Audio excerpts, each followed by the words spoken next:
Sveiki, laba diena. Kai filmuojam šitą epizodą, tai laukia dar nėra labai šilta, bet žada, kad bus labai karšta greitų metų. Tai noriu pasidžiaugti su jumis ir tikėtis, kad jau dabar yra karšta. Tai žodžiu, šiandien aš jums pagaminsiu rieną. Labai sunku visada yra gaminti, ten daug kas bijo perkepti, neperkepti ir panašiai. Žiūrėkit, mes padarysime pigią rieną, nu kaip pigią, kilogramas 25 eurai. Tai rieną išsikepsime, jos nesugadinsim su jokių papildomų garnyrų, tik šiek tiek daržovių pasikepsim, pasidarysim padažą, žolelių aliejaus padažą, nevadinsiu čimičiūri, bet principas labai panašus. Tai pirmą mes pradėsim nuo padažo, nes mėsa keps labai greit. Taip. Laiškinis česnakas ir svarbu viską rankom kapoti. Ir va šitos kotus, kurie nėra tokie labai gražus, mes suvartosime ant padažiuko. Porą česnakų, galvučių.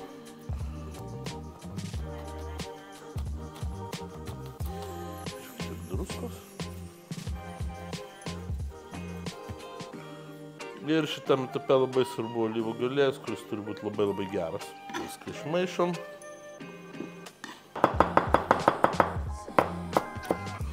Kalendros. Taip, tai pilam tiek, kad tirštas būtų. Ir paliekam pasilsėti, kaip mėgsta sakyti ekspertai. Grill daržovės. Pak choi.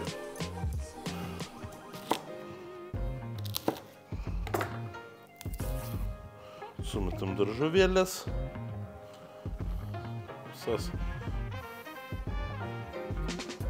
Skaitant ir šitą.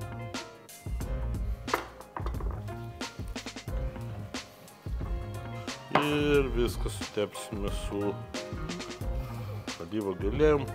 Kam to reikia? Geriau patrauks dūmą, geriau pakeps. Bus daug fainiau.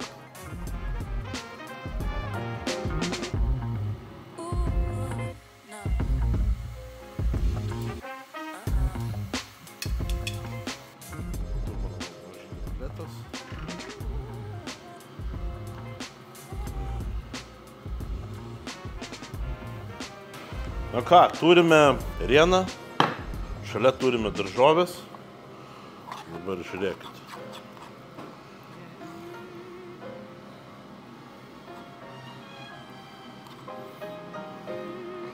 Kol daržoviukas šiltas.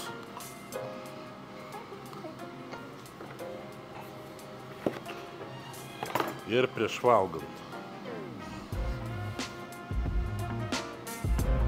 Ant salotos. Gerą skonį turi.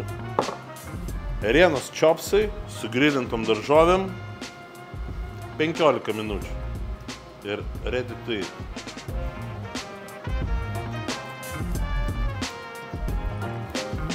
Gerai, štai, vėl važiuom.